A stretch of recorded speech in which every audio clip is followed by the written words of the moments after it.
नमस्कार दोस्तों, Byju's government exam prep channel में आप सभी का स्वागत है। आज हम 22 अक्टूबर 2020 के समाचार विश्लेषण आपके सामने प्रस्तुत कर रहे हैं, जिसमें द हिंदू अखबार के प्रमुख आर्टिकल्स की हम समीक्षा करेंगे और उनमें प्रारंभिक और मुख्य परीक्षा के लिए जो प्रमुख प्रश्न हैं वो भी आपको प्रैक्टिस के लिए दिए जाएंगे। हम अपनी पहली न्यूज़ पर आते हैं और ये भारत में एयर पॉल्यूशन वायु प्रदूषण के बढ़ते हुए खतरे को दिखा रहा है। और यहाँ पर एक रिपोर्ट जारी की गई है। इस रिपोर्ट के माध्यम से अगर हम देखें तो भारत में वायु प्रदूषण से मरने वालों की जो संख्या है वो तेजी से बढ़ी है। तो कहीं ना कहीं वायु प्रदूषण एक बड़े खतरे के रूप में देखा जा रहा है। इस रिपोर्ट की अगर हम बात करें तो अमेरिका में स्थित एक संस्था है हेल्थ इफेक्ट इंस्टीट्यूट, उसके द्वारा ये रिपोर्ट जारी की गई है। और ये जो रिपोर्ट है इसे स्टेट ऑफ ग्लोबल एयर 2020 नाम दिया गया है। तो इस रिपोर्ट के माध्यम से अगर हम देखें तो भारत में वायु प्रदूषण की जो स्थिति है वो काफ़ी गंभीर अवस्था में दिख रही है। अगर हम भारत में देखें तो वायु प्रदूषण प्रमुख रूप से घर के अंदर और घर के बाहर दोनों पार्ट पर एक तरह से है। यानी घर के अंदरूनी भाग जो हमारा है, हम घर में रह रहे हैं, वहां पर भी वायु प्रदूषण की स्थिति दिख रही है। ऐसा नहीं केवल बाहरी प्रदूषण है, तो घर के अंदर और बाहर दोनों तरह के प्रदूषण की समस्याएं हैं। अगर हम घर के अंदर देखें तो विभिन्न प्रकार के तेल का जलना, गैस या मिट्टी के तेल का जलना, आप जानते हैं मिट्टी का तेल बड़े पैमाने पर अभी भी भारत में एक तरह से ऊर्जा के साधन के रूप में घरों में उपयोग किया जाता है। उसके अलावा कोयला, लकड़ी या तंबाकू के उत्पादों का जो सेवन किया जाता है, वो बीड़ी हो, सिगरेट हो या अन्य तरह के उत्पाद हैं, या जो बिल्डिंग मटेरियल यूज़ किया गया घरों के अंदर, पेंट यूज़ किया जाता है, कूलिंग या हीटिंग डिवाइस हैं, तो इनसे जो भी एक तरह से पॉल्यूटेंट प्रदूषक निकल रहे हैं वो घर के अंदर वायु प्रदूषण को बढ़ा रहे हैं। और अगर हम बाहरी वायु प्रदूषण की बात करें तो इसमें कहने के उद्योग योगदान करते हैं, उसके अलावा जो परिवहन है वो योगदान करते हैं। तो अगर हम कृषि क्षेत्र में देखें तो जो भी कीटनाशी या खरपतवारनाशी उपयोग होते हैं वो भी एक तरह से जब गैस के फॉर्म में जाते हैं तो वायु प्रदूषण में योगदान कर रहे हैं। तो जितने भी विभिन्न प्रकार के आप गैसीय फॉर्म हैं उनको देखें तो वो घर के बाहर वायु प्रदूषण का बड़ा स्रोत है।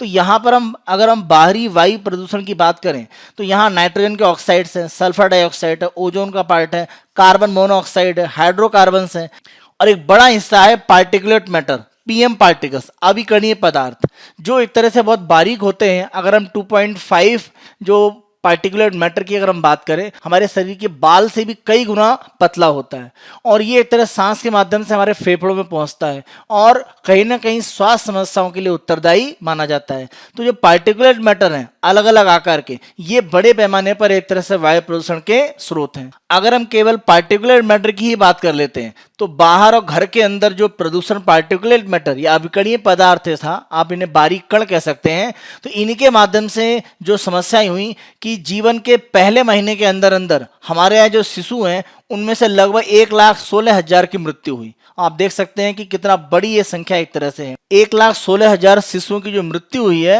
अपने जीवन के पहले माह के अंदर अंदर, उनमें से अगर हम आधे से अधिक की बात करें तो आउटडोर यानी घर के बाहर जो पार्टिकुलेट मैटर है 2.5 आकार का, उसके साथ में एक तरह से संबंधित है। इसके अलावा जो खाना पकाने के लिए लकड़ी या कोयले का उपयोग किया जाता है, या गोबर का यानी जो कंडे होते हैं या उपले होते हैं उनका उपयोग किया जाता है, तो इस तरह के ईंधन से जो भी पार्टिकुलेट मैटर निकलते हैं वो प्रमुख रूप से उत्तरदायी माने जा रहे हैं डेथ के लिए, आधे से ज्यादा। तो आप देखें घर के अंदर की स्थिति ये भी वायु प्रदूषण को बहुत ज्यादा नुकसान पहुंचा रही है अगर हम स्वास्थ्य की बात करें।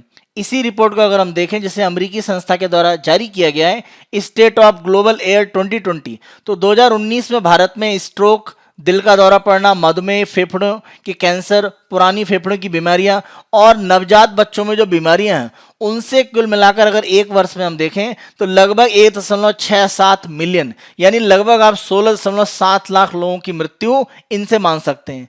तो वायु प्रदूषण सीधे तौर पर इनकी मृत्यु के लिए उत्तरदायी है। और वायु प्रदूषण अगर हम वर्तमान में देखें तो जितने भी स्वास्थ्य जोखिम है उनमें सबसे बड़े जोखिम या सबसे बड़े कारक के रूप में उभर के आ रहा है भारत में मृत्यु के लिए नवजात बच्चों में जो मृत्यु का हमने केस देखा, उनमें सबसे प्रमुख कारण यह है कि कम वजन का एक तरह से बच्चे का जन्म होना, और जन्म के समय यानी अगर बच्चा टाइम से काफी पहले, जिसे हम बोलते हैं अपरिपक्व अगर बच्चा होता है, प्री मैच्योर अगर डिलीवरी होती है, तो ये भी एक बड़ा कारण है बच्चों की मृत्यु का। तो माना जा रहा है कि वायु प्रदूषण के कारण ये स्थितियां और ज्यादा जटिल हो रही हैं। तो ये दो प्रमुख समस्याएं दिखी हैं, कम वजन के बच्चों का जन्म लेना और दूसरा अपरिपक्व या प्री मैच्योर बच्चे की डिलीवरी होना। तो ये सब कॉम्प्लिकेशन जटिलताओं को बढ़ाते हैं और ये नवजात बच्चों की मृत्यु के लिए प्रमुख रूप से उत्तरदायी है, क्योंकि गर्भवती माँ का जो स्वास्थ्य है वो वायु प्रदूषण के कारण प्रभावित होता है और उसका जो नकारात्मक प्रभाव है वो बच्चे के स्वास्थ्य पर भी पड़ता है। इसी रिपोर्ट में कहा गया है कि भारत में दुनिया में सबसे ज्यादा प्रति व्यक्ति प्रदूषण का जोखिम है। अगर हम ये मात्रा भारत में देखें तो ये लगभग 83.2 माइक्रोग्राम, यानी माइक्रोग्राम बोले तो इसे 10⁻⁻6 ग्राम कह सकते हैं, या अगर हम ओवरऑल इसको कर दें तो इसे आप 10⁻⁹ किलोग्राम प्रति घन मीटर इसे कह सकते हैं। तो ये 83.2 माइक्रोग्राम प्रति घन मीटर भारत में सबसे ज्यादा है। उसके बाद नेपाल में है 83.1 और तीसरे पर नाइजर है। दुनिया में सबसे ज्यादा प्रति व्यक्ति प्रदूषण का जो जोखिम है वो भारत में अधिकतम है। जबकि अगर हम स्वस्थ देशों की बात करें तो ये जो आंकड़ा भारत में 83.2 है, सामान्य रूप से ये 8 माइक्रोग्राम के आसपास होता है। तो आप देखिए लगभग 10 गुने से ज्यादा स्थिति प्रदूषण की हमारे यहाँ खराब है। तो हमें कहीं ना कहीं इस पर ज्यादा ध्यान देने की आवश्यकता है। इसी के साथ साथ इसके चिकित्सीय प्रमाण भी हैं कि जो वायु प्रदूषण है इसके कारण दिल और फेफड़े, यानी जो हमारा हृदय और फेफड़े हैं उनकी बीमारियों के एक तरह से जुड़ने के स्पष्ट संकेत हैं। यानी अगर वायु प्रदूषण को नियंत्रित किया जाता है तो हृदय और फेफड़े संबंधित बीमारियों को नियंत्रित किया जा सकता है। दक्षिण एशिया की अगर हम बात करें और पूर्वी एशिया का इलाका ले लें तो आने वाला जो सर्दियों का महीना है यहाँ पर स्थितियां और खराब होंगी, क्योंकि आप सभी जानते हैं सर्दियों के महीने के पार्ट पर नई फसल के लगाने के लिए जो भी धान के बाद एक तरह से बचा हुआ पार्ट है, इसको पराली या अन्य भाग से बोला जाता है, उसको जलाने की एक परंपरा दिखाई पड़ती है। तो उससे जब जलाया जाएगा तो बड़े पैमाने पर ठंडी में जो तापमान कम होता है और जो धुआं स्मोक होता है वो मिलकर एक स्मॉग जैसी स्थिति को बनाता है और ये वायु प्रदूषण को बहुत ज्यादा जटिल बना देता है। अगर हम दिल्ली के आसपास के इलाके, पंजाब, हरियाणा, इन सब क्षेत्रों में देखें, अगर हम सर्दियों में देखें तो दक्षिण एशिया की बात करें या पूर्वी एशिया के इलाकों में देखें, ये वायु प्रदूषण की स्थिति और ज्यादा जटिल होगी। अब अगर वायु प्रदूषण बढ़ेगा तो कहीं ना कहीं दिल और फेफड़े की बीमारियां, इनकी संभावनाएं बढ़ेंगी और अगर दिल और फेफड़े की बीमारियों की संभावना बढ़ती है तो कोविड-19 में वो सबसे ज्यादा खतरे में आते हैं, क्योंकि आप सभी जानते हैं कोविड-19 से वो लोग ज्यादा प्रभावित हुए हैं जो किसी भी बीमारी से पहले ही ग्रसित है। खास तौर पे अगर फेफड़े के किसी भी बीमारी से कोई ग्रसित है तो कोविड-19 का असर उसकी ऊपर ज्यादा है और उसकी मृत्यु होने की संभावनाएं अधिकतम है। तो ये स्थिति आने वाले समय में और बिगड़ सकती है, कारण वायु प्रदूषण की स्थिति दक्षिण एशिया और पूर्वी एशिया में काफी खराब है। हम यहाँ केवल भारत के आंकड़ों को देखें तो हमें एक अनुमान यहाँ पर मिल रहा है। हमारे इसी चर्चा के आधार पर आप मेंस का क्वेश्चन लिखने का प्रयास कीजिएगा। भारतीय संदर्भ में वायु प्रदूषण से जुड़े स्वास्थ्य जोखिमों के बारे में विस्तार से चर्चा करें। देखिए वायु प्रदूषण के जो भी एक तरह से जोखिम है, जो हमने यहाँ पर आपको एक जो अमेरिकी रिपोर्ट आई है संस्था की उसके माध्यम से बताया हुआ है, तो उसको एक तरह से आप यहाँ पर कोट कर सकते हैं और बता सकते हैं क्या क्या जोखिम है। वो चाहे नवजात बच्चों की मृत्यु की बात करें या दिल और फेफड़े की जो बीमारियां हैं उनकी संभावनाएं जो बढ़ रही हैं, और कोविड-19 का प्रसार अभी भी है, तो कहीं ना कहीं जो लोग फेफड़े या दिल की बीमारियों से वायु प्रदूषण के कारण ज्यादा ग्रसित होंगे उनके कोविड-19 से प्रभावित होने की संभावनाएं भी बढ़ेंगी। तो इसको भी एक तरह से आप भारत के साथ में जोड़ सकते हैं। और जो हमने बात करी प्रारंभ में कि घर के अंदर और बाहर दोनों तरह का प्रदूषण उत्तरदायी है वायु प्रदूषण के लिए, तो यहां पर हम कह सकते हैं जब लास्ट में हमें एक तरह से कुछ इसके सॉल्यूशन की बात करें कि सुझाव क्या हो सकता है, तो भारत में आप देखें उज्ज्वला योजना के माध्यम से जो एलपीजी सिलेंडर देने की एक परियोजना सरकार की है वो एक सकारात्मक कदम है। तो जो भी ईंधन उपयोग किया जा रहा है जिसमें लकड़ी या गोबर के जो कंडे उपले का उपयोग होता है या केरोसिन तेल का उपयोग किया जा रहा है उनकी प्रचलन को बंद किया जाए और एक ईंधन के ऐसे साधन को आगे बढ़ाया जाए जिससे वायु प्रदूषण ज्यादा ना हो पाए। तो ये कहीं ना कहीं एलपीजी गैस की जो एक आपूर्ति है उसको और ज्यादा सुनिश्चित करने की आवश्यकता है। तो लोगों को एलपीजी कनेक्शन सुनिश्चित करना ये तो आवश्यक है ही, उसी के साथ साथ आप देखें कि वो एक सिलेंडर के बाद दोबारा उसको भरवाएं, क्योंकि इस तरह के भी रिसर्च आए हैं कि लोग दोबारा सिलेंडर को भराते नहीं हैं जिन्होंने उज्ज्वला योजना में गैस सिलेंडर लिए भी हैं या एलपीजी कनेक्शन लिया है। तो ये स्थिति कहीं ना कहीं रोकने की जरूरत है। तो अगर घर के अंदर ईंधन का स्रोत थोड़ा सा वायु प्रदूषण को रोकने में सहायक होगा तो कहीं ना कहीं वायु प्रदूषण घर के अंदर रोकने में मदद मिलेगी। और जहां तक हम बाहर की बात करें तो जितने भी हमारी औद्योगिक इकाइयां हैं, परिवहन के जो साधन है, वहां पर कहीं ना कहीं हमें सुधार करने की जरूरत है। जैसे अगर हम भारत में देखें तो भारत के द्वारा जब हम भारत स्टेज की बात करते हैं तो भारत स्टेज में जो नवीन रूप से हमने एक तरह से भारत स्टेज 6 में अपने आप को पहुंचा दिया है। भारत स्टेज 6 को एक तरह से हमने पूर्ण रूप से लागू कर दिया है भारत में। तो ये स्थिति कहीं ना कहीं वायु प्रदूषण में कुछ ना कुछ कमी को लाएगी। तो इस तरह के प्रयास है उनको आप एग्जाम्पल में बता सकते हैं कि सरकार की तरफ से ऐसे प्रयास किए जा रहे हैं। तो जो भी औद्योगिक या अन्य इकाइयों का जो वायु प्रदूषण है उसको रोकने के लिए उपाय किए जाने चाहिए। जो भी कृषि के क्षेत्र में जो बचा हुआ अवशेष है उसको जलाने की जो परंपरा है उसको एक तरह से कृषि में कोई उपयोग करना, वो चाहे खाद के रूप में या अन्य किसी रूप में उसका जो उपयोग है वो संभव है तो वो प्रयास करना। तो इस तरह के कुछ उपायों को आप बता सकते हैं जो वायु प्रदूषण की स्थिति को नियंत्रित करने में मदद करेंगे। इनको आप लास्ट में कंक्लूजन में एज ए सजेशन या सलाह के रूप में दे सकते हैं। नेक्स्ट न्यूज पर आए। भारत में अगर हम देखें तो डिजिटल पेमेंट की स्थिति को काफी तेजी से इंप्रूव किया गया है। और आप देखें ज्यादातर आप चाहे मोबाइल वॉलेट की बात करें या अगर हम यूपीआई पेमेंट की बात करें, आईएमपीएस की बात करें, नेफ्ट की बात करें, आरटीजीएस की बात करें या आधार एनेबल्ड पेमेंट सिस्टम एईपीएस की बात करें, तो इस तरह के जो भी डिजिटल माध्यम है उनसे भुगतान तेजी से बढ़ा है। अगर हम देखें 2016 की जो नोटबंदी है उसके बाद डिजिटल भुगतान में बहुत तेजी आई है। लेकिन इसके लिए जो प्रयास है वो आरबीआई काफी पहले से कर रहा है। अगर हम आरबीआई के पार्ट पर देखें तो आरबीआई की तरफ से जो भुगतान के लिए जो डिजिटल माध्यम है उसमें मार्च 2004 में ही एक तरह से जाने के लिए प्रयास शुरू कर दिए गए थे। और इसी कड़ी में देखें तो RTGS real time gross settlement इसको प्रारंभ किया गया।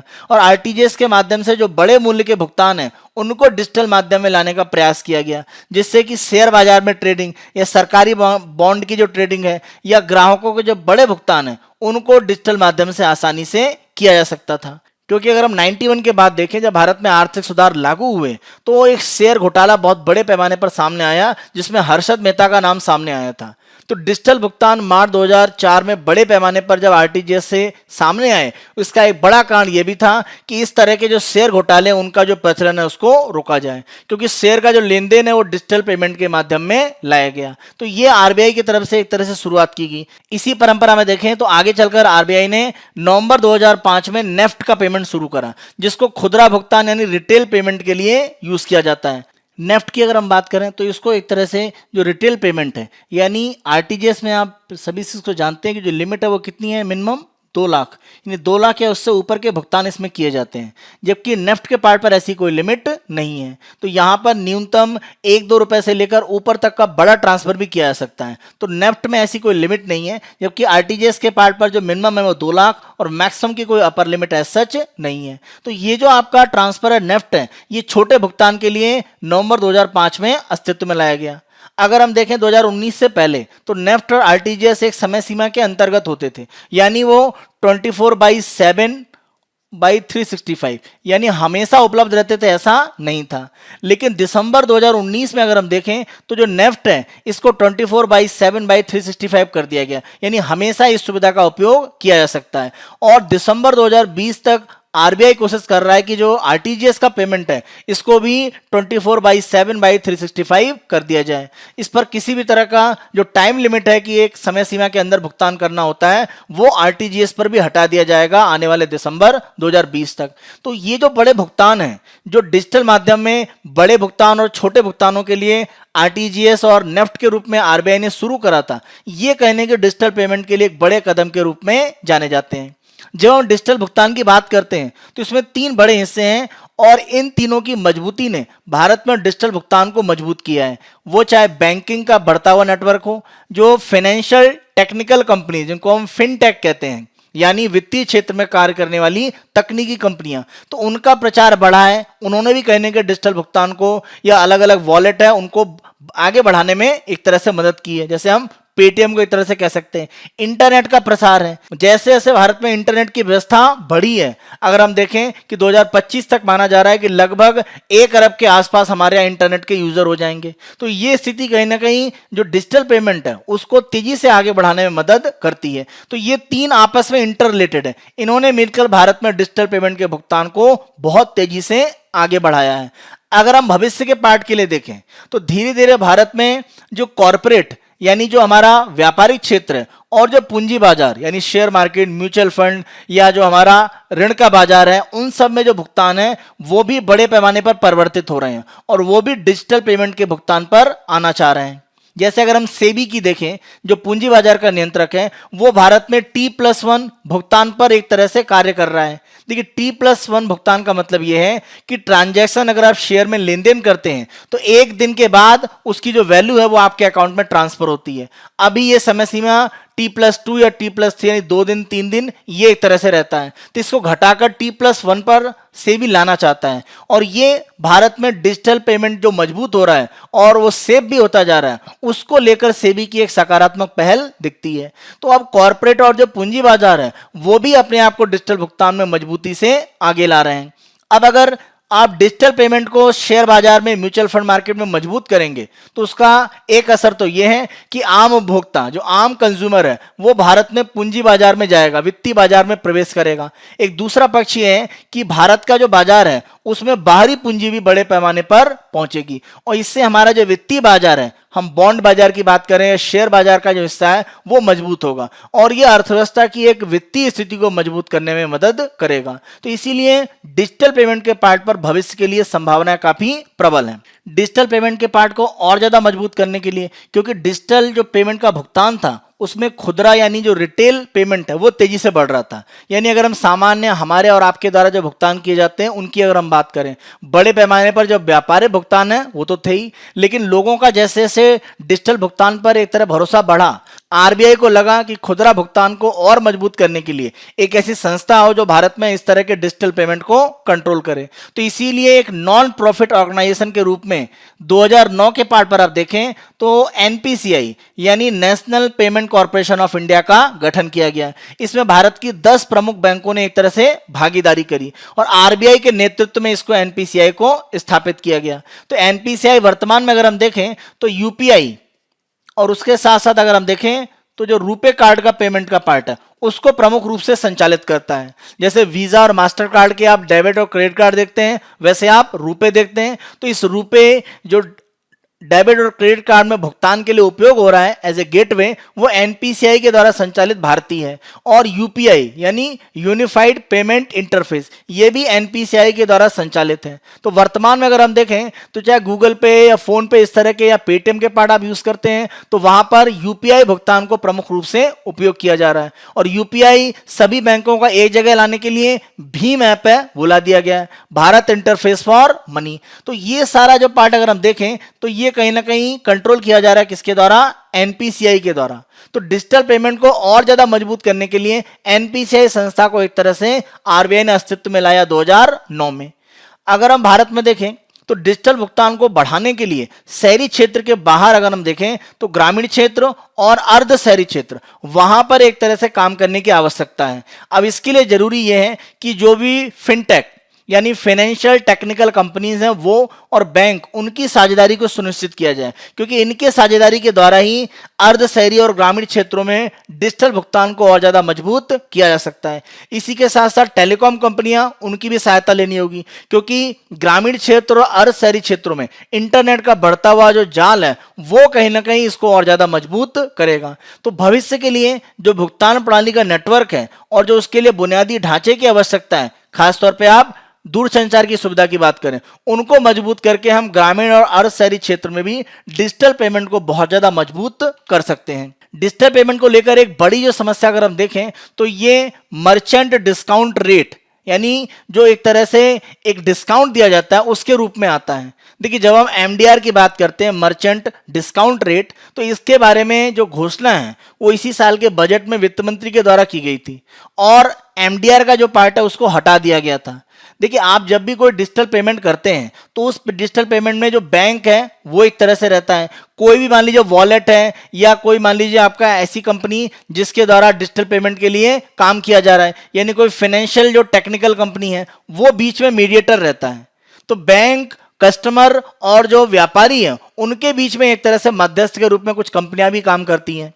तो जब भी आप कोई डिजिटल पेमेंट करते हैं तो उसमें से कुछ हिस्सा जो भुगतान का पार्ट होता है, कुछ परसेंटेज का पार्ट है, वो मर्चेंट डिस्काउंट रेट के रूप में जो कंपनियां भुगतान के बीच में रहती हैं, जो उसको मध्यस्थ के रूप में आगे बढ़ाती हैं, उनको दिया जाता है। तो भुगतान को मजबूत करने के लिए वित्त मंत्री के द्वारा एक तरह से कुछ घोषणा की गई, उसको डिजिटल पेमेंट के लिए एक तरह से एक डिजिटल पेमेंट के बढ़ने के रास्ते में एक बाधा के रूप में माना गया। पहले हम मर्चेंट डिस्काउंट रेट को जरा देखते हैं। ध्यान रखें, ये वैकल्पिक रूप से इसको ट्रांजैक्शन डिस्काउंट रेट या टीडीआर के नाम से भी जाना जाता है। एमडीआर तो बोलते ही हैं, इसको टीडीआर भी बोलते हैं, ट्रांजैक्शन डिस्काउंट रेट। अब ये उन सभी शुल्कों और करों का कुल योग होता है जो एक डिजिटल भुगतान पर निर्भर करता है। जैसे हम मान लेते हैं एमडीआर में बैंक शुल्क शामिल होते हैं जो बैंक ग्राहकों और व्यापारियों को डिजिटल रूप से भुगतान करने की अनुमति देने के लिए शुल्क लेता है। एमडीआर का कुछ हिस्सा बैंकों को भी जाता है, क्योंकि ध्यान रखें, बैंक जहां पर आपका खाता है उस बैंक से पैसा, मान लीजिए आप कोई सामान खरीद रहे हैं तो किसी व्यापारी के पास जा रहा है और व्यापारी का जो अपना बैंक अकाउंट है उसमें जा रहा है, तो इस तरह से इंटर बैंक ट्रांसफर हो रहे होते हैं, तो बैंकों को भी एमडीआर का कुछ हिस्सा मिलता है। तो यहां पर किया गया कि भुगतान को डिजिटल पार्ट पर बढ़ाने के लिए वित्त मंत्री ने घोषणा करी कि 50 करोड़ से या उससे अधिक का अगर वार्षिक टर्नओवर करने वाली व्यापारी कोई प्रतिष्ठान है तो अपने ग्राहकों को वो डिजिटल मोड पर लाने के लिए कोई भी शुल्क या एमडीआर का पार्ट है वो एक तरह से नहीं लेंगे। तो एमडीआर जब नहीं लेंगे तो एमडीआर की जो छूट है वो किसको मिल गई? वो उपभोक्ता को मिल गई और व्यापारी को मिल गई। लेकिन जो फाइनेंशियल टेक्निकल कंपनी है, फिनटेक कंपनियां हैं, जो एमडीआर का कुछ हिस्सा पा रही थी वो उनको नहीं मिलेगा। तो अगर उनको नहीं मिलेगा तो फाइनेंशियल टेक्निकल कंपनीज ये अधिक काम नहीं कर पाएंगी।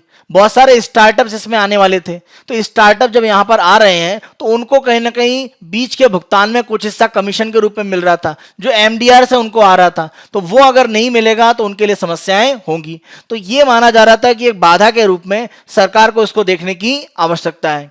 भारत सरकार का कहना यह है कि एमडीआर के पार्ट पर जो भी नुकसान एक तरह से होगा उस नुकसान की भरपाई कैसे की जाएगी, क्योंकि एमडीआर का पैसा बैंकों को भी जाता है और जो वित्तीय संस्थाएं इसमें बीच में मीडिएटर है उनको भी जाता है, तो उनको नुकसान हो रहा है। भारत सरकार की तरफ से जब एमडीआर हटा दिया गया तो जो भी डिजिटल पेमेंट हो रहा है उसकी जो एक लागत आ रही है उसका भुगतान कोई ना कोई करेगा, क्योंकि ना तो उपभोक्ता से सरकार लेने के लिए कह रही है, ना जो व्यापारी कंपनी जहां से वो भुगतान कर रहा है या जो आपका मर्चेंट है उससे, तो ना तो मर्चेंट कर रहा है भुगतान, ना उपभोक्ता कर रहा है। तो जो डिजिटल पेमेंट है उसकी कोई लागत कोई कंपनी है जो उसकी सुविधा दे रही है वो कहां से मिलेगा? तो ग्राहक ना भुगतान करेगा ना व्यापारी, तो एमडीआर की लागत कहां से निकलेगी? तो भारत सरकार का कहना है कि आरबीआई और बैंक को जो भी कैश में कम लेन देन करना पड़ेगा, क्योंकि अगर आपको डिजिटल भुगतान ज्यादा होगा, अगर आप एमडीआर यानी मर्चेंट डिस्काउंट रेट को हटा देते हैं तो डिजिटल पेमेंट बढ़ेगा। डिजिटल पेमेंट बढ़ेगा इसका मतलब नगद में लेन देन क्या हो जाएगा? कम हो जाएगा। यह भारत सरकार का अनुमान है कि एमडीआर के हटाने से डिजिटल पेमेंट बढ़ेगा, इससे नगद में लेन देन कम होगा। तो बैंक और आरबीआई का नगद का लेन देन करने के लिए जो उन्हें खर्चा करना पड़ता है वो कम होगा। तो ये जो कमी होगी वो एमडीआर का जो कमी उससे पूरी हो सकती है, ये भारत सरकार का मानना है। तो भारत सरकार जो घाटा हो रहा है उसको पूरा करने के लिए एक कारण तो यहां पर दिखा रही है, लेकिन ध्यान रखें कि भविष्य के लिए आपको फाइनेंशियल टेक्निकल कंपनीज को कहीं ना कहीं मजबूत करना पड़ेगा, क्योंकि ये अगर नहीं होंगे तो डिजिटल पेमेंट के भुगतान को बड़े पैमाने पर बढ़ाना उतना आसान नहीं है। तो इसीलिए एमडीआर को एक बाधा के रूप में माना गया, क्योंकि जो फाइनेंशियल टेक्निकल कंपनीज हैं, उपभोक्ता, व्यापारी सभी के हितों का संरक्षण करना जरूरी है। केवल उपभोक्ता और व्यापारी के हित अगर संरक्षित होंगे और फाइनेंशियल टेक्निकल कंपनीज के हित संरक्षित नहीं होंगे तो टेक्निकल पार्ट पर जो एक तरह से इंप्रूवमेंट है वो कौन लाएगा, क्योंकि ये काम तो इन्हीं कंपनियों के द्वारा किया जाता है। तो एमडीआर जैसी जो बाधा है उसको कहीं ना कहीं सरकार को दूर करने की आवश्यकता है। हमारे इसी डिस्कशन के आधार पर आप डिजिटल पेमेंट के संबंध में मेंस का क्वेश्चन लिखने का प्रयास कीजिएगा। भारत में डिजिटल भुगतान को व्यापक रूप से अपनाने से आर्थिक लेन देन की प्रकृति बदल रही है। तो आप इसे बता सकते हैं नेफ्ट है, आरटीजीएस का पार्ट है, या जितने भी आपके जैसे यूपीआई का हिस्सा है, या एएमपीएस का पार्ट है, आधार एनेबल्ड पेमेंट सिस्टम है एईपीएस, आधार के माध्यम से। तो अलग अलग जो भुगतान होते हैं डिजिटल माध्यम में उनको आप बता सकते हैं। इसमें आरबीआई की तरफ से जो शुरुआत की गई 2004-05 में आरटीजीएस नेफ्ट के माध्यम से, या जो 2009 में एनपीसीआई को स्थापित किया गया जिससे यूपीआई और रुपे कार्ड है वो मजबूत हुआ। तो ये आप बता सकते हैं किस तरह से जो लेन देन है उसको, चाहे हम बड़े पेमेंट की बात करें जो एक तरह से आरटीजीएस से, और छोटे पेमेंट नेफ्ट के माध्यम से, उनको डिजिटल मोड पर लाया गया। इससे लाभ एक तरह से जो कॉर्पोरेट और जो हमारा व्यापारिक वर्ग है उसको बड़े पैमाने पर हुआ, हमारा जो पूंजी बाजार है उसको लाभ हुआ। तो ये एक तरह से आप बता सकते हैं कि लेन देन की प्रकृति किस तरह से बदल रही है। तो शेयर में या अन्य तरह के भुगतान के लेन देन में डिजिटल माध्यम या प्रयोग किया जा रहा है। अब जहां तक बाधा की बात है तो बाधाएं एक तरह से आप कह सकते हैं टेलीकम्युनिकेशन जो नेटवर्क है, तो इंटरनेट का विस्तार हो रहा है तो ये सुविधा बढ़ती जा रही है, तो ये बाधा धीरे धीरे कम हो रही है। लेकिन स्पीड को लेकर समस्याएं हैं तो वो दूर करने की जरूरत है। इसके अलावा एक जो समस्या है कि जो ग्रामीण और अर्ध शहरी क्षेत्र है वहां डिजिटल भुगतान अभी नहीं बढ़ रहे हैं, तो वहां पर फाइनेंशियल टेक्निकल कंपनीज, बैंक, उनको कुछ इंसेंटिव या मदद देकर, कुछ छूट देकर आगे बढ़ाने की जरूरत है। और साथ साथ एमडीआर की जो समस्या एक आई है कि फाइनेंशियल टेक्निकल कंपनीज जो किसी भी तरह के डिजिटल पेमेंट में मध्यस्थ के रूप में रहते हैं उनको कुछ लाभ नहीं हो रहा है क्योंकि एमडीआर का हिस्सा रोक दिया गया है। तो अगर ये रुकेगा तो टेक्निकल कंपनी जो इसमें लगी हुई हैं उनको घाटा होगा। तो इसको एक तरह से सरकार को कहीं ना कहीं व्यवस्थित करने की जरूरत है। तो इस तरह की स्थिति ना आए कि उपभोक्ता और व्यापारियों के लाभ को देखकर फाइनेंशियल टेक्निकल कंपनीज जो इसमें प्रमुख एक तरह से योगदान करता है वो पीछे हट जाएं। तो उसको रोकने की एक जरूरत है, सरकार को देखने की जरूरत है। ये एक तरह से आप बाधाएं और जो सुझाव है वो बता सकते हैं कि इन पर सरकार को नियंत्रण करने की आवश्यकता है।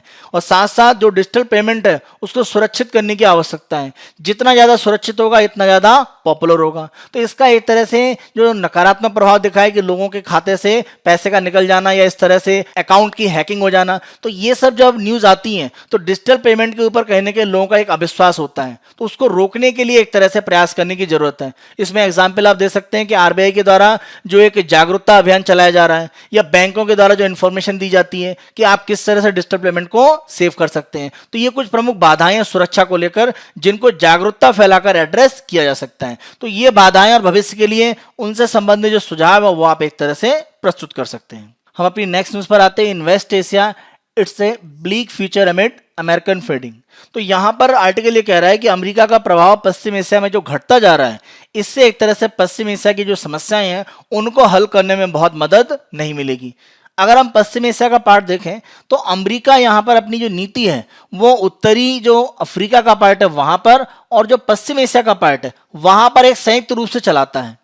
तो अगर हम कुछ एक समझौते देखें जो पिछले 1-2 साल के अंदर अस्तित्व में आए हैं जिनका उद्देश्य एक तरह से पश्चिम एशिया या उससे लगता हुआ जो उत्तरी अफ्रीका का भाग है वहां पर समस्याओं को हल एक तरह से करने के लिए अगर हम देखें तो यहां पर एक अब्राहम अकॉर्ड है, इसी सितंबर के पार्ट पर साइन किया गया है जिसमें अगर हम देखें यूएसए के साथ में शामिल है यूएई, उसके साथ शामिल है बहरीन और इजराइल। तो बहरीन, यूएई और इजराइल ने मिलकर अमेरिका के मध्यस्थता में एक अब्राहम अकॉर्ड को शामिल किया वॉशिंगटन में। इस समझौते के माध्यम से पश्चिम एशिया में इजराइल, यूएई और जो बहरीन है उनके बीच में एक तरह से शांति स्थापित करने का एक प्रयास किया गया। लेकिन ध्यान रखें पश्चिम एशिया की समस्या का जो मूल है, जो जड़ है वो कहां पर है? फिलिस्तीन में। तो बिना फिलिस्तीन की समस्या को एड्रेस किए आप पश्चिम एशिया में शांति स्थापित नहीं कर सकते हैं। एक दूसरा प्रयास अगर आप देखें अमेरिकी राष्ट्रपति डोनाल्ड ट्रंप का, तालिबान का समझौता। तो अफगानिस्तान से अमेरिकी सेनाओं को हटाने के लिए तालिबान के साथ अमेरिका ने समझौता किया। लेकिन स्थिति यह है कि आज के हिंदू अखबार में भी एक न्यूज है कि कल के दिन में तालिबान के जो लड़ाके हैं उन्होंने हमला करके 25 अफगानी एक तरह से सुरक्षा बलों की हत्या कर दी है। तो ये स्थिति दिखाती है कि ये स्थितियां दिखाती हैं कि तालिबान अपने आप को अभी भी आतंकवाद की घटनाओं से अलग नहीं कर पा रहा है। तो वो पूर्ण रूप से एक राजनीतिक नेतृत्व के रूप में वहां पर रहेगा, इसकी संभावनाएं न्यूनतम है। तो अफगानिस्तान में शांति स्थापित हो पाएगी भविष्य के लिए, इसमें भी बहुत ज्यादा कुछ संभावनाएं प्रबल नहीं है। उत्तर कोरिया की नीति देखें तो उसमें भी अमेरिकी राष्ट्रपति की बहुत सफलता नहीं है क्योंकि कहीं ना कहीं उत्तर कोरिया से जो प्रॉमिस किया गया था वो पूरा नहीं हुआ और उत्तर कोरिया ने अपने आप को अमेरिका से उस समझौते से अलग कर लिया। यही स्थिति अगर हम देखें तो ईरान के साथ में है। ईरान, ध्यान रखें, पश्चिम एशिया में प्रमुख स्टेक होल्डर है, प्रमुख शक्तिशाली देश है क्योंकि यहां पर सबसे बड़ी शिया शक्ति है और यहां पश्चिम एशिया में जो प्रमुख टकराव है वो शिया और सुन्नी का ही है क्योंकि सऊदी अरब एक तरह से सुन्नी देशों का नेतृत्व करता है और ईरान अगर हम बात करें तो शिया देशों का। सऊदी अरब को अमेरिका का पूरा समर्थन रहता है। तो ईरान को जो समझौता बराक ओबामा के समय में किया गया था उसको डोनाल्ड ट्रंप ने रद्द कर दिया। तो ऐसी स्थिति में ईरान को कमजोर करने का प्रयास किया गया डोनाल्ड ट्रंप के द्वारा। लेकिन यह स्थिति भी बहुत सही दिखती नहीं है क्योंकि ईरान जो भी प्रतिबंध लगाया गया अमेरिका के उनका विरोध करते हुए अभी भी बहुत मजबूती से डटा हुआ है और अपने आप को एक तरह से अमेरिका के आगे वो झुकाने के लिए तैयार नहीं है। तो पश्चिम एशिया में ईरान को अगर आप इस तरह से कमजोर रखेंगे और उसे अलग थलग करने का प्रयास करेंगे तो दीर्घकालीन शांति स्थापित नहीं हो सकती। जहां तक चीन के साथ संबंध देखें तो पिछले वर्ष से ही चीन से साथ व्यापारिक युद्ध अमेरिका का चल रहा है, उसके बाद भी चीन के व्यापारिक जो नीतियां हैं उसमें बड़ा परिवर्तन नहीं आया है। तो डोनाल्ड ट्रंप की जो नीतियां हैं उनके बहुत सकारात्मक परिणाम नहीं दिखे हैं। उन्हीं कड़ी में अगर हम देखें तो कहीं ना कहीं पश्चिम एशिया की स्थिति भी बनती है, जहां पर अमेरिका की तरफ से जो भी प्रयास किए गए वो बहुत सफल नहीं दिख रहे हैं। अगर हम ऐतिहासिक पार्ट पर देखें कि जो यहाँ पर प्रयास किए गए हैं उनमें अगर हम सीरिया की समस्या देखें तो सीरिया की समस्या में भी अमेरिका का बहुत ज़्यादा इसको हल करने में वो सफल नहीं हो पाए हैं, क्योंकि वहां पर एंट्री हो गई रूस की। तो रूस के आने के बाद से अमेरिका का प्रभाव वहां पर घट गया और बशर अल असद अभी भी मजबूती से वहां पर डटे हुए हैं। इसी तरह लीबिया की समस्या, वहां भी अमेरिका अपने आप को मजबूती से वहां की सुरक्षा व्यवस्था मजबूत नहीं कर पाया। मिस्र में भी स्थितियां बहुत नियंत्रित नहीं है। यमन में अगर आप देखें तो अभी भी जो हाउदी वहां पर एक तरह से जो लड़ाके हैं वो सऊदी अरब के साथ एक तरह से संघर्ष में जुटे हुए हैं। तो यमन में भी शांति स्थापित नहीं है। तो ये स्थिति अगर आप देखें, और इराक के पार्ट पर तो इराक में भी अमेरिका बहुत मजबूती से अपने आप को आगे नहीं बढ़ा पा रहा है। यह अलग बात है कि इस्लामिक स्टेट है, आईएस जरूर वहां पर कमजोर हुआ है। तो पश्चिम एशिया में अगर हम ओवरऑल देखें तो स्थिति अभी भी अमेरिका के बहुत नियंत्रण में नहीं है। इसीलिए आर्टिकल कह रहा है कि अमेरिका का जो प्रभाव है वो घटता हुआ जा रहा है। अब्राहम अकॉर्ड के माध्यम से जरूर अमेरिका ने एक तरह से इजराइल को यहां पर आगे किया है, लेकिन अगर आप इजराइल को यहां पर एक आगे की मजबूत स्थिति में ला देते हैं तो जो फिलिस्तीन की समस्या है वो कहीं ना कहीं यहां पर सबसे आगे पहुंच जाएगी, क्योंकि फिलिस्तीन की समस्या इजराइल के साथ में अरब देशों की जो शांति समझौता है उसमें सबसे बड़ी बाधा है। तो किसी भी तरह का फिलिस्तीन का समझौता यहां पश्चिम एशिया में दीर्घकालीन शांति ला सकता है, बिना उसके किसी भी तरह का प्रयास सफल होगा इसकी संभावना बहुत प्रबल नहीं दिखती है। पश्चिम एशिया और उत्तरी अफ्रीका के पार्ट पर अमेरिका की जो कमजोरी है इस क्षेत्र को आने वाले समय में बड़े संकट में ला सकती है। जैसे अगर हम देखें कि दूसरे विश्व युद्ध के पार्ट पर या पहले विश्व युद्ध में ये देखें, जैसे ऐसे बड़े बड़े जो एम्पायर थे, वो चाहे ब्रिटिश एम्पायर रहा हो या ऑटोमन एम्पायर रहा हो, उन्होंने अपने आप को किसी भी देश से जब अलग किया तो वहां पर समस्याएं एक तरह से बढ़ी हैं। तो अमेरिका का प्रभाव अगर पश्चिम एशिया और उत्तरी अफ्रीका में कमजोर होगा तो यहाँ पर समस्याएं बढ़ सकती हैं। इसका एक सीधा असर अगर आप देखें तो वर्तमान में जो आर्मेनिया और एक तरह से अजरबैजान के बीच में जो समस्या चल रही है नागोर्नो काराबाख को लेकर, तो ये समस्या भी आप देखें तो ये पूर्व सोवियत संघ के समय की समस्या है जो वर्तमान में एक धार्मिक रूप एक तरह से लेती चली जा रही है। और यहां पर तुर्की अपने आप को मजबूत कर रहा है। अगर हम आर्मेनिया अजरबैजान के इशू की बात करें या सीरिया में देखें तो तुर्की की तरफ से दखल मजबूत हुआ है। तो ऐसी स्थिति की जहां पर अमेरिका अगर कमजोर होगा तो ये कहीं ना कहीं अन्य क्षेत्रीय शक्तियों को आगे बढ़ने की एक शक्ति देती है, जैसे तुर्की के द्वारा अपने आप को मजबूत किया जा रहा है रेसेप एर्डोगन के नेतृत्व में। तो यह स्थिति अमेरिका को यहां पर देखनी पड़ेगी कि पश्चिम एशिया में उसके द्वारा जो भी वहां पर एक वैक्यूम बनाया जाएगा वो अगर अपने आप को वहां कमजोर करता है तो उसको भरने के लिए क्षेत्रीय शक्तियां आगे बढ़ेंगी और ये क्षेत्रीय जो कॉन्फ्लिक्ट है, क्षेत्रीय संघर्ष है, उसको बढ़ाएगा। तो पश्चिम एशिया की समस्या हल होने की जगह और ज्यादा विकट हो सकती है भविष्य में अगर अमेरिका का प्रभाव यहां पर कमजोर होता है। राष्ट्रपति चुनाव के बाद जो भी सत्ता में आता है, चाहे जो बाइडेन आते हैं या डोनाल्ड ट्रंप दोबारा आते हैं, और उनकी नीतियां किस तरह से पश्चिम एशिया के लिए पुनर्निर्धारित होती हैं, वो एक तरह से डिसाइड करेगा पश्चिम एशिया में भविष्य की शांति स्थापित होगी या एक बड़े संघर्ष के क्षेत्र में यह दोबारा बदलेगा। नेक्स्ट न्यूज पर हम आते हैं। Jammu and Kashmir district council poll soon. तो जम्मू कश्मीर में स्थानीय निकाय को मजबूत करने के लिए सरकार के द्वारा यह प्रयास किया गया है और जिले के स्तर पर जो संस्था काम करेगी डिस्ट्रिक्ट डेवलपमेंट काउंसिल यानी जिला विकास परिषद, उसकी स्थापना करने के लिए सरकार की तरफ से यहां पर एक बात कही गई है। जिला विकास परिषद की बात करें तो इसके जो सदस्य हैं वो जनता के द्वारा सीधे प्रमुख रूप से चुने जाएंगे और जिला विकास परिषद का एक तरह से पूरे जिले पर एक तरह से प्रभाव रहेगा। लेकिन अगर जिले में कोई नगर पालिका है, नगर महापालिका है, तो वो इसके एक तरह से दायरे में नहीं आएगा। तो यहां पर सरकार की तरफ से कहा गया है कि जो भी जिला होगा जम्मू कश्मीर के पार्ट पर, उस जिले को 14 अलग अलग क्षेत्रीय भागों में यानी टेरिटोरियल कॉन्स्टिट्यूएंसीज में बांट दिया जाएगा और किसी भी जिले के ये 14 भाग हैं यहां पर डायरेक्टली इलेक्शन होंगे, यानी इन 14 क्षेत्रों से सीधे लोग सदस्यों को चुनेंगे। किसमें? जिला विकास परिषद में। इसके अलावा ये तो सीधे तौर पर चुने जाएंगे, इसके अलावा जो भी एमएलए उस क्षेत्र से संबंधित होंगे वो सदस्य यहां पर हो सकते हैं। इसके साथ साथ जो भी वहां पर बीडीसी यानी ब्लॉक डेवलपमेंट काउंसिल्स के जो चेयरपर्सन है, अध्यक्ष हैं, वो इसमें एक तरह से सदस्य होंगे। तो 3 हिस्सा होगा। जनता के द्वारा जो 14 अलग अलग क्षेत्र हैं जिले के, वहां से सीधे तौर पर चुने जाएंगे। एमएलए जो भी संबंधित भाग के हैं वो सदस्य हो सकते हैं, और जो बीडीसी एक तरह से चेयरमैन है वो इसमें सदस्य के रूप में रहेंगे। जिला विकास परिषद के सभी सदस्यों को वोट देने का अधिकार है, वो जनता के द्वारा सीधे चुने गए हों या एमएलए हो या बीडीसी जो चेयरपर्सन है वो सदस्य हैं। तो सीधे या अप्रत्यक्ष आप कैसे भी सदस्य हैं, सभी लोग एक तरह से वोटिंग कर सकते हैं।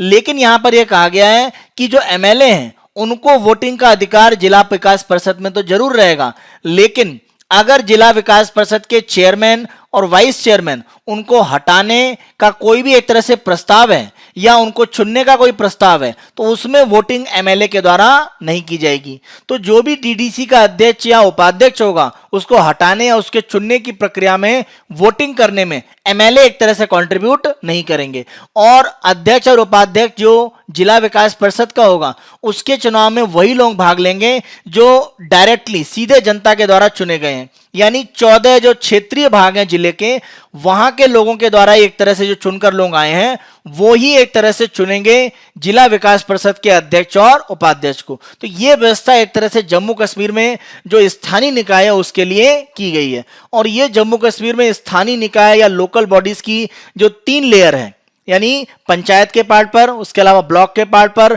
और जो डिस्ट्रिक्ट या जिले के पार्ट पर है, तीनों को एक तरह से पूरी कर देगी। तो त्रिस्तरीय जो एक तरह से व्यवस्था है वो जम्मू कश्मीर में स्थानीय निकाय में लागू हो जाएगी पंचायत में। नेक्स्ट उस पर आते हैं और ये इकोनॉमी के पार्ट से संबंधित है। Government to widen manufacturing PLI plan, यानी विनिर्माण मैन्युफैक्चरिंग के भाग को एक तरह से मजबूत करने के लिए भारत सरकार ने घोषणा करी है कि उनकी एक जो योजना चल रही है जिसको हम बोलते हैं पीएलआई। देखिए पीएलआई का मतलब प्रोडक्शन लिंक्ड इंसेंटिव। देखिए प्रोडक्शन लिंक्ड इंसेंटिव का मतलब है कि आप अगर उत्पादन अच्छा करेंगे तो उसके बदले सरकार के द्वारा आपको जो भी छूट या इंसेंटिव है वो दिया जाएगा। तो उत्पादन के साथ में छूट जुड़ी हुई है, तो इसी को हम बोलते हैं प्रोडक्शन लिंक्ड इंसेंटिव।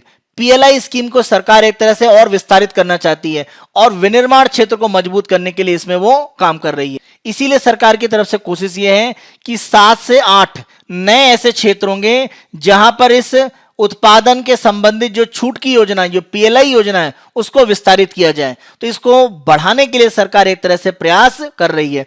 उद्देश्य क्या है कि आउटपुट ओरिएंटेड स्कीम है, उत्पादन आप बढ़ाइए और सरकार से छूट प्राप्त कीजिए। तो अर्थव्यवस्था में एक तरह से उत्पादन बढ़ाने में इसमें मदद मिलेगी।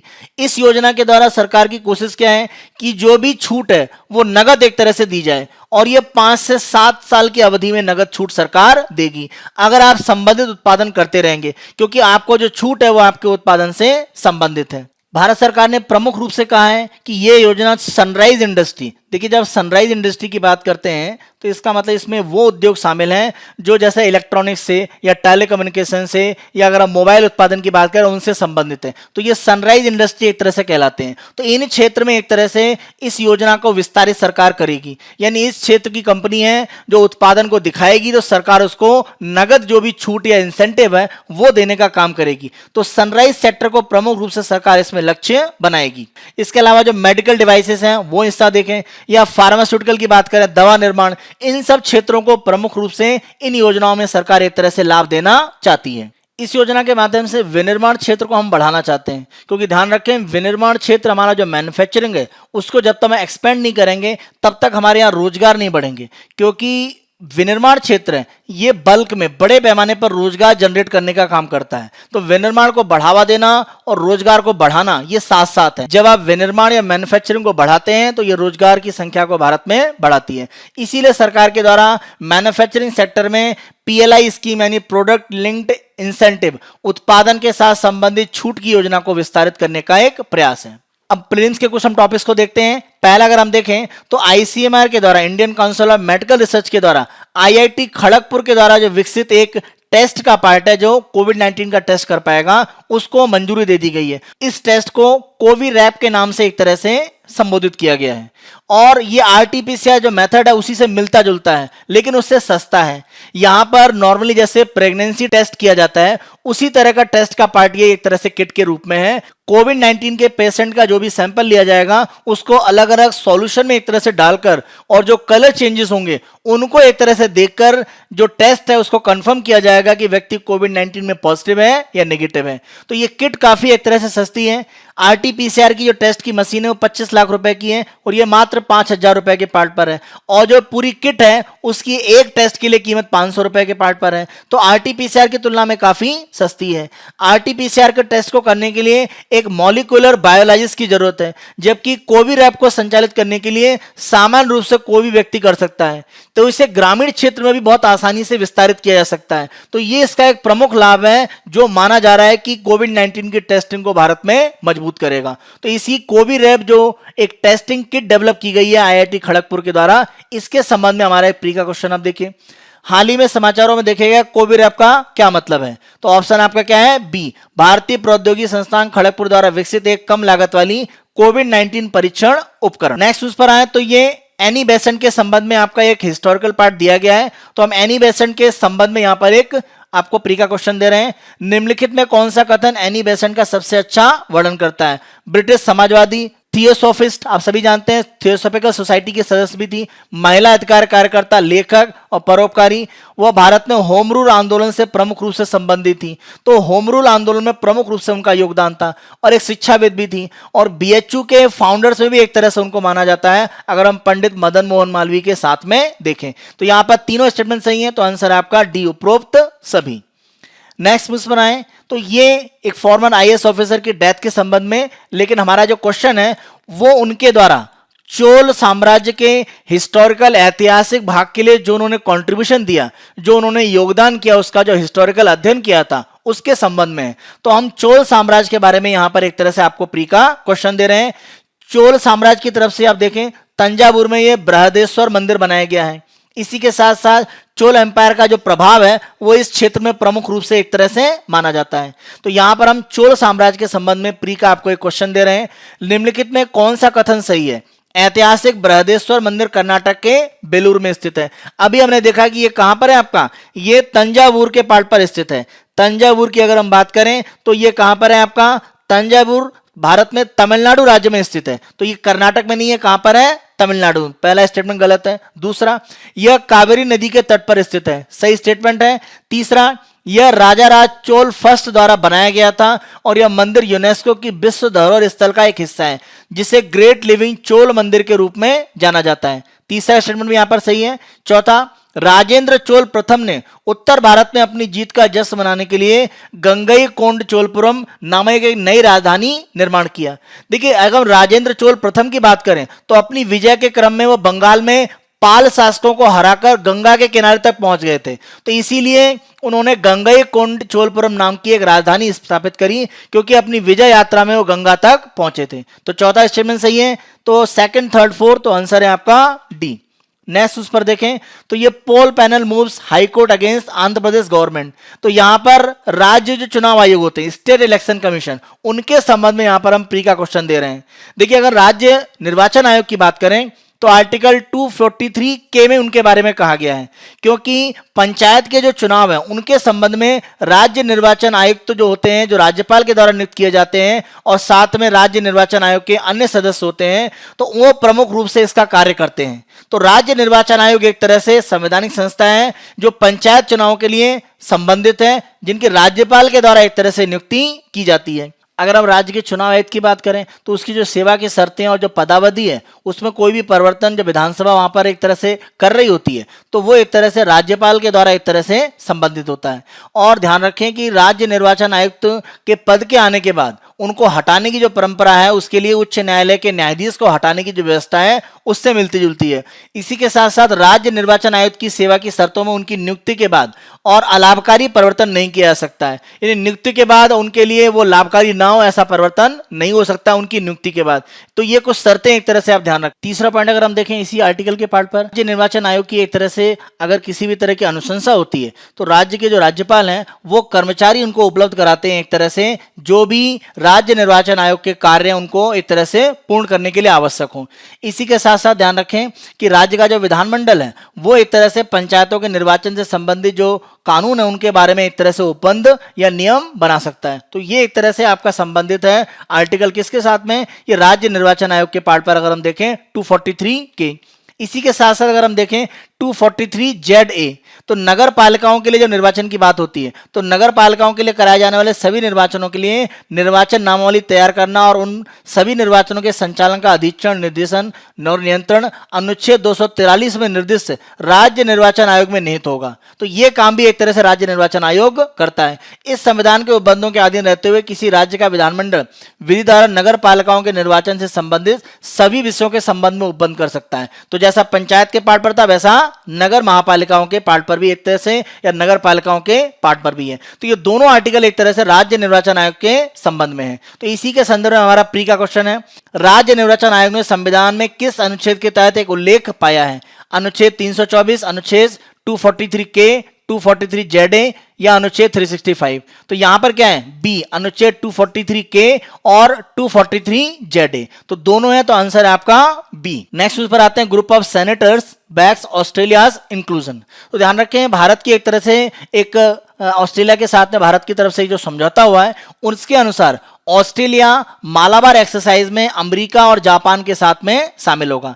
तो अमेरिका, जापान और भारत के बीच में जो मालाबार नौसैनिक अभ्यास था उसमें ऑस्ट्रेलिया भी शामिल होगा। लेकिन हमारी जो न्यूज है वो यहां पर एक तरह से संबंधित है ब्लू डॉट नेटवर्क के बारे में, जिसमें ज्वाइन करने के लिए अमेरिका एक तरह से भारत को कह रहा है। तो हम यहां पर ब्लू डॉट नेटवर्क को देखें तो देखिए, इसे एक तरह से चीन के द्वारा जो बेल्ट एंड रोड इनिशिएटिव चीन की तरफ से चल रहा है, BRI, belt and road initiative, जिसके माध्यम से दुनिया में अवसंरचना इंफ्रास्ट्रक्चर को बढ़ाने के लिए चीन प्रयास कर रहा है और बहुत सारे देशों को इसमें शामिल किया है। तो उसी को एक तरह से काउंटर करने के लिए नवंबर 2019 में थाईलैंड में जब आसियान का 35वां सम्मेलन हो रहा था तो वहां पर यूएसए के इंटरनेशनल डेवलपमेंट फाइनेंस कॉर्पोरेशन यानी DFC, इसी के साथ साथ जापान की अगर हम बात करें जापानी बैंक फॉर इंटरनेशनल कॉर्पोरेशन और ऑस्ट्रेलिया के विदेश विभाग और व्यापार विभाग, इन्होंने एक तरह से मिलकर यानी अमेरिका के नेतृत्व में जापान और ऑस्ट्रेलिया ने मिलकर नवंबर 2019 में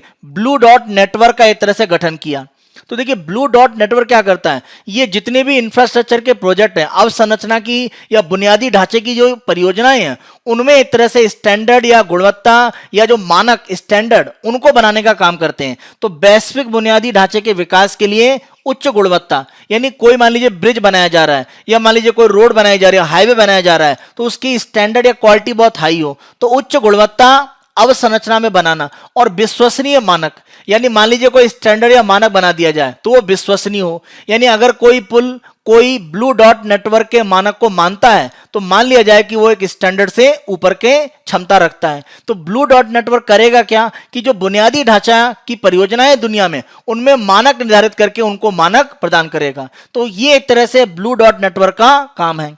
अब इसका उपयोग क्या है कि बुनियादी ढांचा परियोजनाओं को मानकों के आधार पर नेटवर्क द्वारा वीटो और अनुमोदित किया जाएगा, जिसके अनुसार परियोजनाओं को कुछ वैश्विक अवसंरचना सिद्धांतों को पूरा करना चाहिए। यानी मान लीजिए अगर भारत ब्लू डॉट नेटवर्क में शामिल होता है और भारत ने मान लीजिए कोई हाईवे बनाया जा रहा है और उस हाईवे को ब्लू डॉट नेटवर्क की तरफ से अनुमति मिलती है तो बाहर की कंपनियां उसमें निवेश कर पाएंगी क्योंकि एक स्टैंडर्ड या मानक के अनुसार उसको मान लिया गया है। तो ये बाहर का जो इन्वेस्टमेंट है उसको आकर्षित करने का काम करेगा। तो ब्लू डॉट नेटवर्क में अगर किसी भी परियोजना को ब्लू डॉट मिलेगा तो यह उत्कृष्टता को दिखाएगा और एक यूनिवर्सल सार्वभौमिक मानक स्थापित करेगा। इससे होगा यह कि विकासशील और जो उभरती अर्थव्यवस्था जैसे भारत की बात करें वहां के परियोजनाओं में निजी पूंजी आकर्षित होगी। तो ये एक तरह से इंफ्रास्ट्रक्चर आधारभूत ढांचे में निजी निवेश को आकर्षित करने के लिए परियोजनाओं को मानक देने की एक कह सकते हैं परियोजना है, जिसको अमेरिका के नेतृत्व में जापान ऑस्ट्रेलिया ने प्रारंभ किया 2019 में। भारत को शामिल होने के लिए अमेरिका इसमें प्रयास कर रहा है और ये चीन के belt and road initiative BRI के विरोध में एक तरह से शुरू किया गया था। इसी के संबंध में प्री का क्वेश्चन देखिए।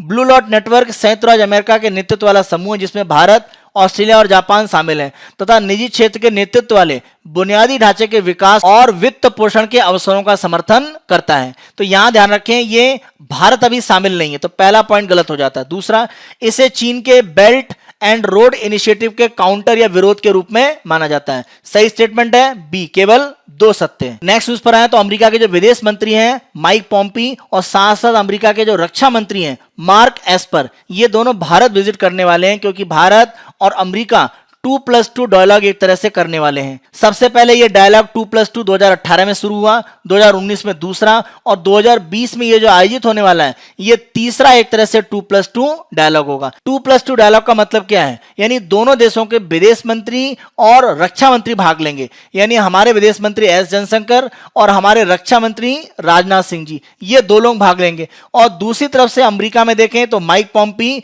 विदेश मंत्री और साथ साथ अगर हम बात करें मार्क एस्पर वहां के रक्षा मंत्री, तो ये 2+2 डायलॉग एक तरह से कहलाता है। भारत अगर हम देखें तो अमेरिका के साथ ऑस्ट्रेलिया और जापान के साथ इस तरह का डायलॉग चलाता है। ऑस्ट्रेलिया के साथ 2017 में शुरू हुआ और ऑस्ट्रेलिया के साथ ध्यान रखें कि इसमें विदेश सचिव और रक्षा सचिव के स्तर पर वार्ता होती है, मंत्री भाग नहीं लेते हैं। लेकिन इसी साल अभी 2020 में जून में डिसाइड किया गया है भारत और ऑस्ट्रेलिया ने कि अब बैठकें मंत्रियों के स्तर पर होंगी, यानी विदेश और रक्षा मंत्री भाग लेंगे सचिव के स्थान पर। तो ऑस्ट्रेलिया भी मंत्री के स्तर पर वार्ताएं करेगा भारत के साथ में। जापान के साथ ये बैठकें अगर आप देखें तो 2019 के पार्ट से मंत्री स्तर पर चल रही हैं, उसके पहले विदेश सचिव या अन्य स्तर पर होती थी। तो भारत जापान ऑस्ट्रेलिया के साथ साथ अमेरिका के साथ 2+2 डायलॉग करता है रक्षा और विदेश क्षेत्र में आपस में सहयोग करने के लिए।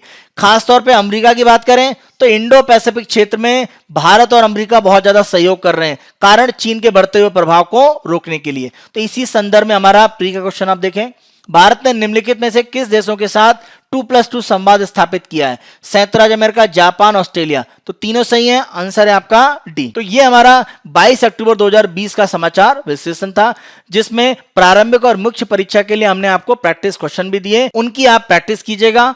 आने वाले समय में अन्य दिनों के समाचार विश्लेषण हम आपको इसी तरह से प्रस्तुत करते रहेंगे। अगर आपको Byju's government exam prep channel पसंद आ रहा है तो आप अधिक से अधिक संख्या में इसको लाइक करें, शेयर करें और सब्सक्राइब करें। Thank you.